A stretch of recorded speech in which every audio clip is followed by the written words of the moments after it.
Accomplishing a goal successfully usually involves three components: ability, luck, and will. The exact amount of each varies wildly and tends to be very difficult to measure, but lacking some combination of these is what results in a mistake.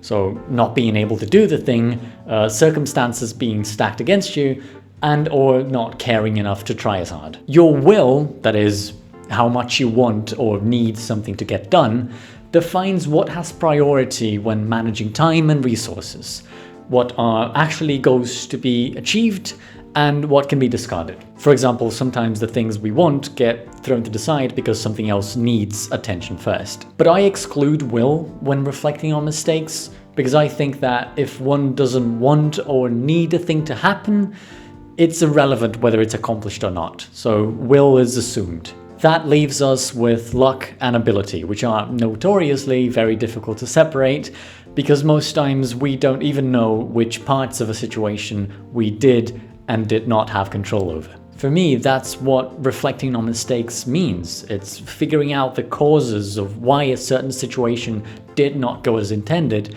and identifying what could have realistically gone different with different choices or actions, so that next time the state of things looks similar, we can refer to experience to help to choose actions that will hopefully have outcomes that are closer to what we want or require them to be. The words hopefully and realistically in the last few sentences are there precisely because it's near impossible to coherently, consistently, and accurately separate in our heads the influence of luck versus skill. We often blame outside forces too much to avoid taking responsibility or dealing with consequences.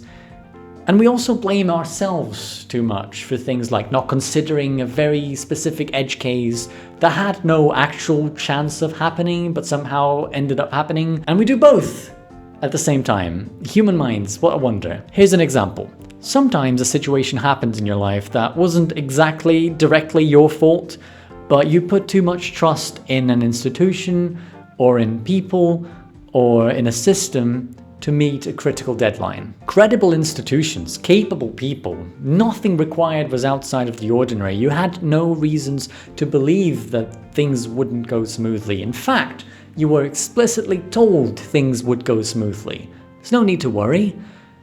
So you didn't. And they didn't meet the deadline. The mistake in this case was not pressuring others enough into doing what they were supposed to do, and not requiring that they put the promises they made into writing. If more pressure was put, yeah, deadlines could have been met.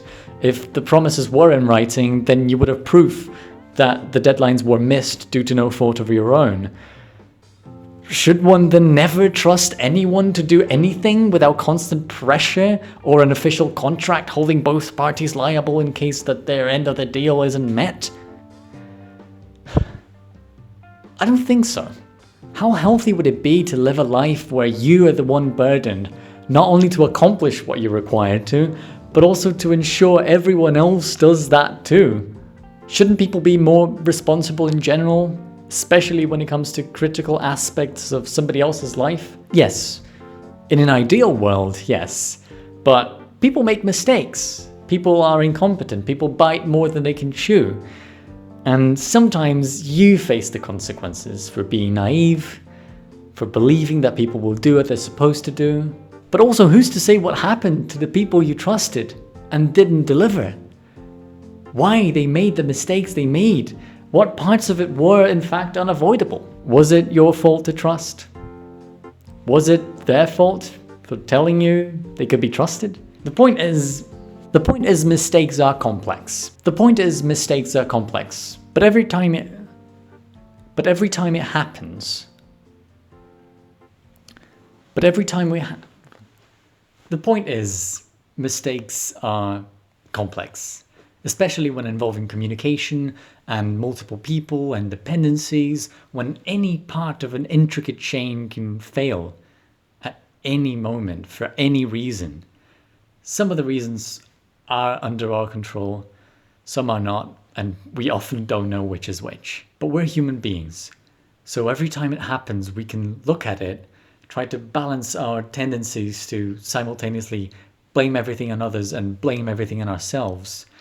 We can learn something in the process, maybe, and then finally move on, go on our way towards the next failed attempt at something.